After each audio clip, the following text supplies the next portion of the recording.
Fala galera, e aí? Estamos aqui para comentar a tão esperada provinha da FAMEMA, primeira provinha da FAMEMA feita pela Fundação Getúlio Vargas, provinha 2022. Tivemos aqui 4 questões de biologia, muito, na minha opinião, muito bem construídas, cobrando conceitos que realmente são conceitos assim importantes se verificar para uma pessoa que quer realmente fazer medicina, fazer enfermagem. Eu achei a prova muito legal, muito pertinente.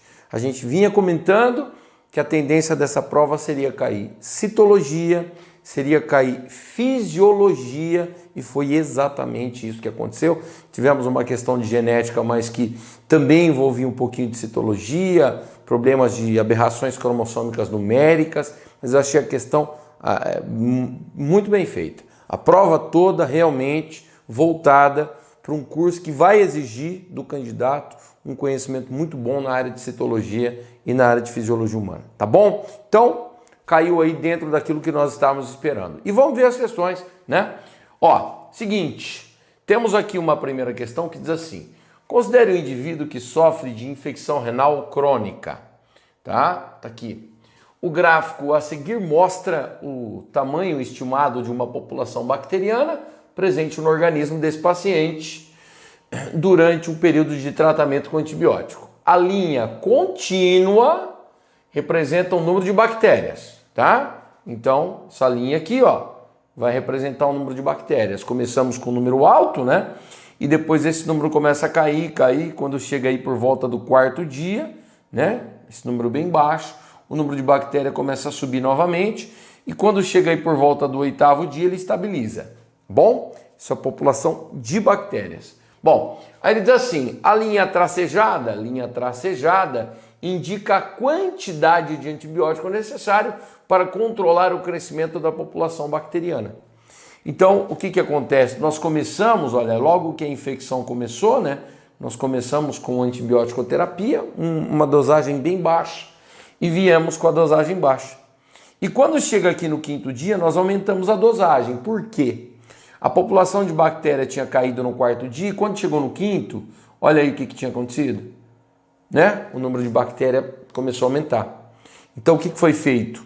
Foi feito um aumento na dosagem de antibiótico. E o gráfico mostra que essa dosagem, ela foi feita, olha, no 5º dia estava pequena aqui, né? E depois chegou no 6º dia, olha a quantidade de antibiótico que foi colocado, né? A partir do 6º dia. Então tá aí. Tá? E aí 6º dia, 7º, 8º, 9º, 10º, 11º, a quantidade de antibiótico lá em cima elevada. Então esse antibiótico, essa dosagem foi aumentada a partir do momento que no 5º dia nós verificamos que a população de bactéria que estava em baixa no 4º, ela no 5º aumentou, no 6º eu aumentei a dosagem. Então é isso que o gráfico tenta te mostrar. Veja, antibiótico, bactéria, isso é um assunto muito explorado. A gente fala muito sobre isso. Eu falo com vocês, gente, ó, se cair evolução, muito de evolução cai atrelado com resistência bacteriana a antibiótico. O gráfico já começa a te induzir esse tipo de raciocínio. E aí dá uma olhada no que ele pede em A, ó. Em 1, explique, segundo a teoria sintética da evolução, as mudanças observadas por volta do 5º dia de tratamento. E o que levou à necessidade do aumento na quantidade de antibiótico ministrada pelo paciente? Bom, vamos lá. Você sabe que neodarwinismo, ele usa a base do darwinismo, né? Olha, existe uma variação entre os indivíduos de uma população, né? Então os indivíduos são diferentes. No caso aí, bactérias. Existem bactérias que morrem ao tratamento com antibiótico e bactérias que não morrem, né? E como é que surge bactéria que não morre? Por recombinação e principalmente por mutação. Eu tenho que tocar nesse assunto, professor? É o ideal, porque ele pede para você explicar de acordo com a teoria sintética da evolução. Então, seria bacana na hora de você construir a sua resposta, você citar que durante alguns dias provavelmente surgiram mutações que trouxeram resistência a esse grupo de bactéria. E que o antibiótico teve que ser aumentada a dose, porque nesse meio agora passou a ser encontrado um número de bactérias maior que tinham a capacidade de resistir àquela dosagem de antibiótico que vinha sendo utilizada. né? Então aquela ideia nossa, né, ó, de que você vai usando antibiótico, o antibiótico vai matando algumas bactérias, né? Olha lá.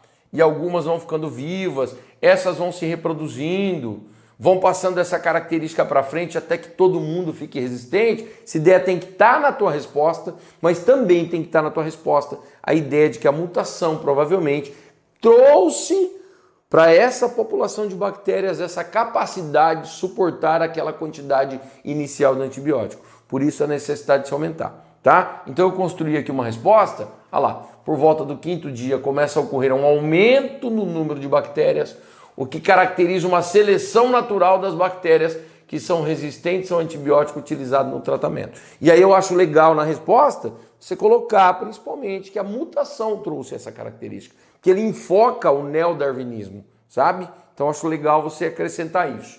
E o aumento na quantidade de antibiótico ministrado ao paciente deve-se ao fato das bactérias não estarem mais morrendo com a dosagem anterior, né? Vinha matando e de repente passou a não matar mais, a bactéria começou a subir, tivemos que aumentar a taxa de antibiótico e aí estabilizou a população de bactéria. Então, show, era isso aí. E depois no segundo item, deixa eu tirar aqui a canetinha, a indústria farmacêutica tem especial interesse na busca por antibióticos capazes de inibir a síntese da parede bacteriana, já que essas drogas apresentam menor efeito colateral em humanos. Em função do modo de ação desse tipo de antibiótico, como pode ser explicado o menor efeito colateral? Então ele fala que a indústria farmacêutica tem um grande interesse em conseguir desenvolver fármacos, no caso antibióticos, para atacar a parede da bactéria, né? E que quando isso acontece, o efeito colateral no homem, no ser humano, é menor. E por que isso acontece? Gente, aí você ia ter que lembrar disso aqui, ó. Como é que é a parede celular no mundo das bactérias? Bom, primeiro, nós temos um grupo muito pequenininho de bactéria que não tem parede, mas a maioria das bactérias tem parede celular. E a parede celular dá forma para a bactéria, protege a bactéria, evita o rompimento em meio hipotônico quando ela ganha água por osmose, ela fica túrgida, mas não rompe, mas principalmente dá proteção. E essa parede celular, ela é feita na grande maioria das bactérias de um composto chamado, olha lá, ó, peptidoglicano, ó, que na verdade glicano é para você lembrar de carboidrato e peptido de ligação peptídica. Você tem pequenos polipeptídeos mais carboidrato formando a parede, que é essa estrutura que você está vendo aqui, né? Olha lá, aqui está a parede celular, está aqui no meu desenho em laranja. Aí você fala assim, nossa, peptidoglicano, nunca ouvi falar disso na célula do corpo humano. Realmente não tem. Peptidoglicano é um composto exclusivamente encontrado na parede celular de algumas bactérias. Então, quando você desenvolve antibiótico que vai atacar o peptidoglicano, vai atacar a parede da bactéria, deixando a bactéria mais susceptível, mais vulnerável, né, ao ataque de glóbulos brancos e tudo mais, você está desenvolvendo um fármaco que não tem como causar prejuízo para o corpo humano. Por quê? Porque o peptidoglicano não está presente em nenhuma estrutura do corpo humano, né? E, consequentemente, obviamente, a parede celular também não está presente. Nós não temos parede celular. Então, quer dizer, você causa dano para a bactéria sem causar dano para o homem. Então, eu marquei aqui, olha lá, olha lá. O menor efeito colateral deve-se ao fato desse tipo de antibiótico atuar em um composto denominado peptidoglicano, que é encontrado apenas na parede celular das bactérias. Portanto, esse medicamento não atuaria em células humanas, uma vez que elas não apresentam o referido componente, além de não existir parede celular em célula humana. Beleza? Essa é a questão número 1, espero que você tenha mandado bem. Você vê, ó, bactéria, antibiótico, seleção natural, você percebe a relevância de uma questão como essa para quem realmente quer ir para um curso de medicina ou para um curso de enfermagem. Bom, questão número 2, uma questão que envolve zoologia, ao mesmo tempo doença, bem bacaninha a questão, fala sobre esquistossomose. Esquistossomose, também conhecida como esquistossomíase, barriga d'água, bilharziose, xistosa, é uma decorrente da infecção humana pelo parasita Schistosoma mansoni. A transmissão do parasita depende da presença de espécies susceptíveis de hospedeiros intermediários pertencente ao gênero Biompalaria. Embora a doença apresente manifestações graves, a maioria das vezes é assintomática. A gravidade da doença depende da carga parasitária adquirida nos contatos com ambientes contaminados e da exposição sucessiva aos focos. Os estados da região Nordeste e Sudeste são os mais afetados pela doença. Em alguns estados, como São Paulo, a transmissão é focal. Sobre a esquistossomose, responda aos itens a seguir. Então ele dá um texto e fala um pouquinho sobre esquistossomose. Ele vai fazer perguntas sobre a doença. Primeiro, o parasita causador da esquistossomose pertence a que filo animalia? Né? Então a que filo pertence? Gente, básico da zoologia. Básico, a gente fala sempre. Existem alguns filos que caem mais no vestibular, principalmente porque dentro deles tem doenças de interesse humano. E no caso da esquistossomose é uma das. No filo da esquistossomose tem teníase, tem cistercose, o filo é plateuminto. Filo plateuminto. Bom, como deve ser classificado esse filo com relação ao número de folhetos embrionários e com relação à presença ou não de celoma? Gente, olha lá. Toda vez que você pega plateuminto, os plateumintos têm lá suas características e, com relação ao número de folhetos, são animais triblásticos. São os primeiros triblásticos na escala evolutiva. A gente bate muito nessa tecla.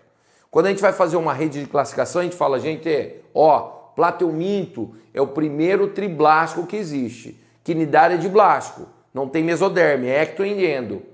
Então, são triblásticos, tem ecto, meso e endo. E com relação à presença de celoma, apesar de apresentarem mesoderme, são animais acelomados. Aqui, o celoma não é formado, a mesoderme, ela preenche todo o espaço interno do animal. Está aqui ela em vermelho, ó. Ectoderme está aqui em azul, a endo está aqui em cinza, né? E a mesoderme está aqui em vermelho, preenchendo todo o espaço. Não forma-se uma cavidade.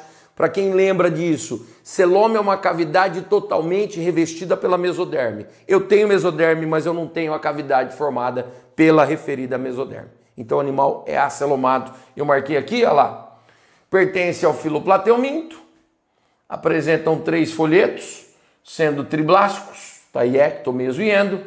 Entretanto, a mesoderme não forma o celoma, são animais acelomados. Então, essa seria a resposta do item 1. No item 2, descreva o ciclo de vida do parasita Schistosoma mansoni. Então você ia ter que lembrar um pouquinho do ciclo da esquistossomose. Tá aqui o ciclo, né? O homem é hospedeiro definitivo. O parasita tá aqui, ó, né? Aqui tá o macho, aqui tá a fêmea passando por dentro do macho, ó. A cópula entre macho e fêmea no vaso mesentérico. É aquele vaso que liga o intestino ao fígado, né? A fêmea migra pelo vaso mesentérico, vem no intestino, deposita ovos, o ovo tem espinho, esse ovo rasga o intestino, cai na luz intestinal, aqui ó, né? Cai aqui dentro. Aqui está o ovo com espinho saindo, ó. Esse ovo cai na água, ambiente dulcícola, tem que ser água doce, a aguinha meio parada, o ovo eclode, temos uma larva miracídio, uma larva toda ciliada. Essa larva, gente, nada até o caramujo Biompalaria, família Planorbidae. Aqui ele se reproduz assexuadamente, o caramujo é hospedeiro intermediário. Ele sai, quando sai na forma de cercária, que é essa larva que você está vendo aqui. E uma pessoa, quando entra nas famosas lagoas de coceira, a hora que entra para nadar, a larva bate na pele, cai na circulação, vai para o fígado, para o vaso mesentérico, lá fica adulto e volta ao ciclo a se reproduzir. Então você ia ter que falar sobre isso, tá? Eu marquei tudo isso que eu desenvolvi aqui com vocês, eu marquei, tá aqui, ó. Olha lá. Esse parasita encontra-se na fase adulta na espécie humana, onde geralmente copula nos vasos mesentéricos, liberando ovos. O ovo cai em ambiente do ciclo, eclode, sai uma larvinha que é o miracídio. O miracídio, para se desenvolver, tem necessidade de encontrar um caramujo do gênero Biompalaria e no interior do mesmo realiza a reprodução assexuada, dando origem à cercária. Essas últimas larvas, no caso a cercária, quando encontram o homem, penetram pela pele, caem na circulação e voltam a ficar adultos na região do fígado e vasos mesentéricos. Então, essa é a tônica da resposta da questão número 2, item 2. Beleza? Questão também muito legal, muito bem feita, cobrando algo muito pertinente, falando um pouquinho sobre doença. Gente, questão número 3. Questão número 3 já vai abordar mais fisiologia. Quer ver só? Na membrana das células do túbulo renal, existe uma proteína chamada SGLT2, cuja função é transportar a glicose do interior do túbulo para o interior de células durante a etapa de reabsorção. Aí, ele está falando da reabsorção de glicose. Eu vou te mostrar um esquema. A gente sabe que quando o plasma sanguíneo extravasa ali no glomérulo e cai, né, na cápsula e começa a entrar no túbulo contorcido proximal, a gente faz uma reabsorção de 100% da glicose. Ele está dizendo, né, de uma proteína, que é quem faz esse processo e tal, e aí ele vem com uma questão número 1. Um fármaco que bloqueia a ação dessas proteínas vem sendo usado no tratamento de diabetes mellitus tipo 2. Bloqueia, quer dizer, se bloqueia, essa proteína para de trabalhar, ela não vai reabsorver glicose. É para parar de fazer a reabsorção. De que forma esse bloqueio contribui para que o indivíduo atinja níveis normais de glicose no sangue? Bom, eu fiz aqui, ó, né? Existe a diabetes mellitus tipo 1, chamada diabetes juvenil, que é uma doença autoimune, onde o organismo ataca as células beta do pâncreas, que é quem produz insulina. E aí, não tendo insulina, o indivíduo, quando fica com hiperglicemia, ele não tem o hormônio para ajudar a tirar esse excesso de glicose na corrente sanguínea. Geralmente tem que aplicar insulina às pessoas que têm esse tipo de diabetes. Mas a questão cita o diabetes tipo 2. O que acontece no diabetes tipo 2? A insulina é produzida, mas a célula-alvo não responde normalmente. Ela não consegue absorver glicose do sangue, porque é como se não tivesse insulina. Porque o receptor que está presente no fígado e no músculo, ele está com problema. A insulina não encaixa. Então não chega a informação hormonal. E aí o indivíduo fica com hiperglicemia. Olha lá, isso é hereditário. Mais de 90% das pessoas com diabetes têm esse tipo de diabetes, diabetes tipo 2. E geralmente o que tem que fazer? Atividade física e controlar a alimentação. Não adianta aplicar insulina porque não vai resolver. O problema não é falta de insulina, é falta de receptor com formato adequado para receber insulina. O indivíduo não tem mais, né? E aí dá uma olhada. Aqui, ó. Geralmente o que acontece? Fase número 1, ultrafiltração glomerular. Parte do plasma aqui no glomérulo sai e vem para a cápsula do glomérulo e começa a entrar no túbulo contorcido proximal. Logo no começo do túbulo contorcido proximal, dá uma olhada, eu começo com a reabsorção, que é a fase 2. E logo no começo, eu tenho reabsorção de 100% da glicose.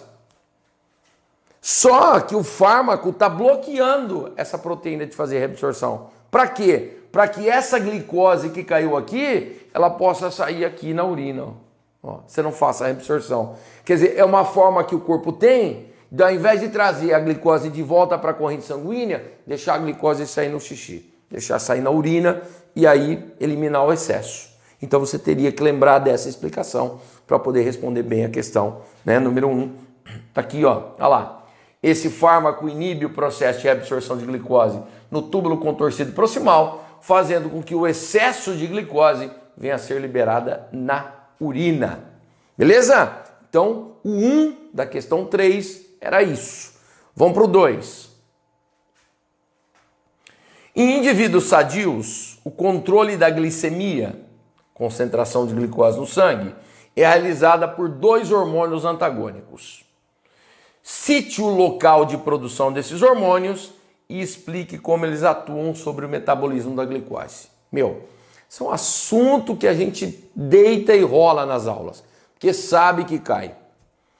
Direto. Eu, esses dias, estou fazendo resoluções de vários vestibulares, principalmente relacionado com medicina, e direto a gente está tendo que colocar isso aqui para você.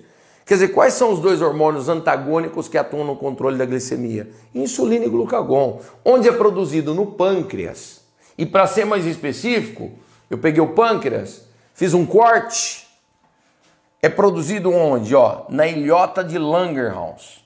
É a porção endócrina do pâncreas. O pâncreas é uma glândula mista ou anfícrina. Tem essas estruturas amarelas que são os ácidos pancreáticos, onde se produz o suco pancreático para ajudar na digestão. E tem as ilhotas, aqui tem uma, aqui tem outra, onde hormônios são produzidos. Aqui existem 3 tipos de célula. Mas aqui nos interessam 2, a alfa e a beta. Ó, a alfa. Alfa produz glucagon e beta produz insulina. Então é produzido no pâncreas, na ilhota de Langerhans, célula beta produzindo insulina, célula alfa produzindo glucagon. E como é que eles trabalham? Trabalham assim, ó. Toda vez que o indivíduo se alimenta, a maior parte das coisas que a gente come, muito rica em carboidrato, principalmente amido, arroz, pão, digeriu, absorve aquele monte de glicose na corrente sanguínea. Então, geralmente, um tempinho depois da alimentação, o indivíduo entra em hiperglicemia, ó, taxa alta de glicose. E toda vez que esse sangue com muita glicose passa pelo pâncreas, você estimula a célula beta e inibe a célula alfa. Como a célula beta é produtora de insulina, ó a insulina saindo. Aí ela vai agir lá nas células do fígado e músculo, fazendo com que as células do fígado e músculo acelerem a absorção de glicose, e essa glicose vai virar glicogênio, né? Nós vamos ter a formação de glicogênio, que é o polissacarídeo de reserva. Então nós temos aí uma glicogênese, a insulina faz isso. Bom, só que quando ela faz isso, a taxa de glicose cai, o indivíduo entra em hipoglicemia. E aí esse sangue volta a passar pelo pâncreas, e quando ele estiver em hipoglicemia, faz-se o oposto, inibe a célula beta, tá aqui, e estimula a alfa, e a alfa vem com o glucagon.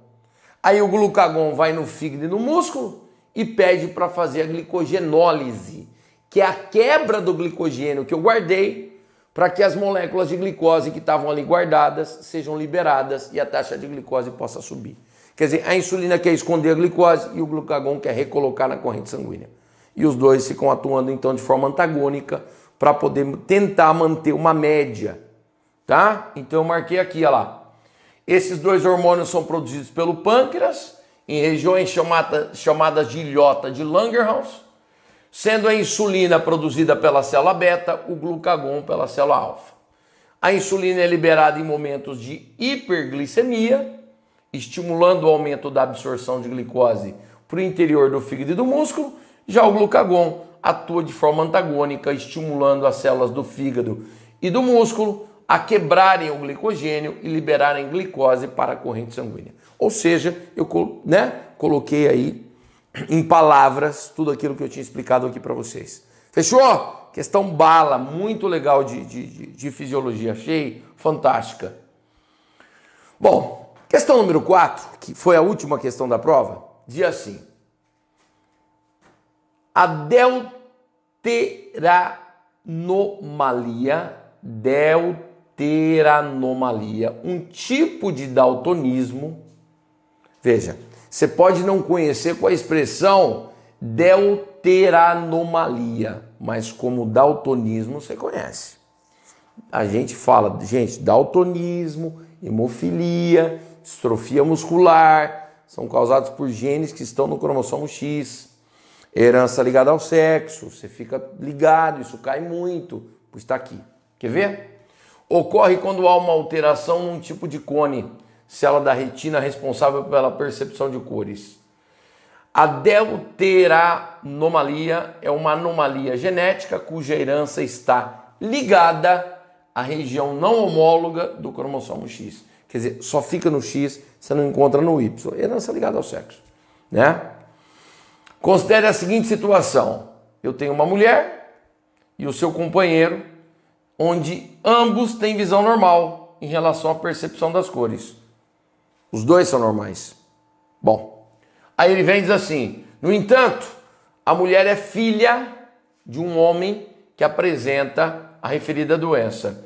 E o homem é filho de uma mãe heterozigota para a referida doença. E ele vem qual a chance desse casal ter uma criança, vê que não fala o sexo, com a doença e demonstre através de cruzamentos? Gente, eu preciso muito que você lembre que quando você está falando de daltonismo, se você estiver falando de mulher, X, X, X, X, X, X. Daltonismo é recessivo.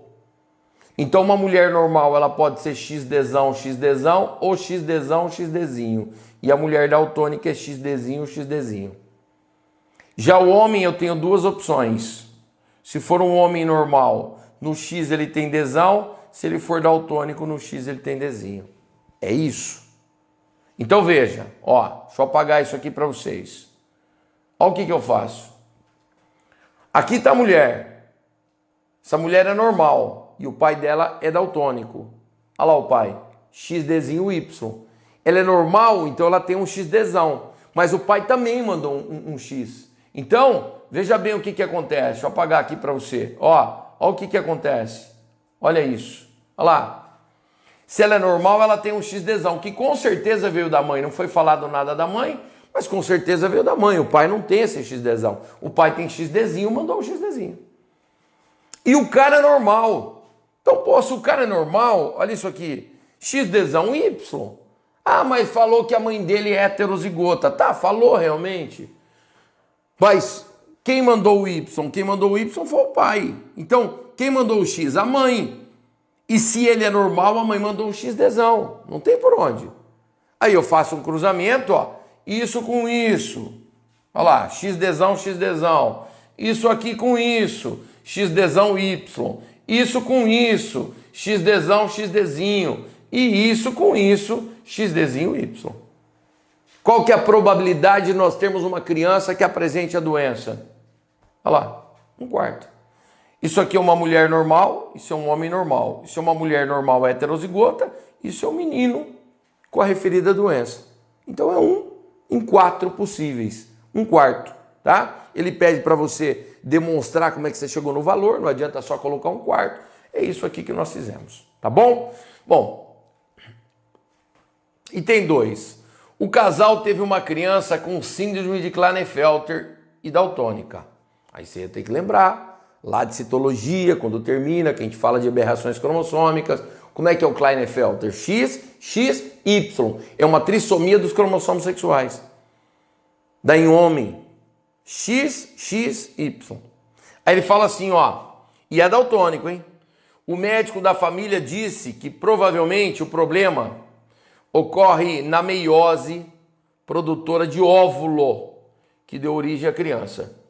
Explique como isso poderia ser possível e indique em sua explicação o genótipo da criança. Bom, primeira coisa. Meiose, nós podemos ter 2 erros na meiose. Erro na meiose 1. Então, você tem uma célula, na fase S da intérfase, você tem um cromossomo vermelho, um azul, ele duplica, forma cromata irmã. Meiose 1 separa os cromossomos homólogos, certo? Separa os cromossomos homólogos.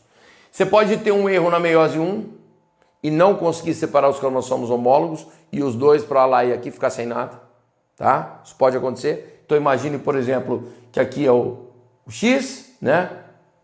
E aqui é o X, olha lá, duplicou 2 vezes, tá vendo? Beleza? Então tá aqui, ó, né? É uma mulher tal, XX, tá aqui duplicado. Aí veio tudo para cá, lá, X e X. E não veio um X para cá. Aí eu teria que dividir X para lá, X para cá, X para lá, X para cá. Agora o que aconteceu aqui? Aconteceu nesse caso aqui, que ó, X desse vermelhinho aqui e o X do azulzinho. X do vermelhinho para cá e X do azulzinho.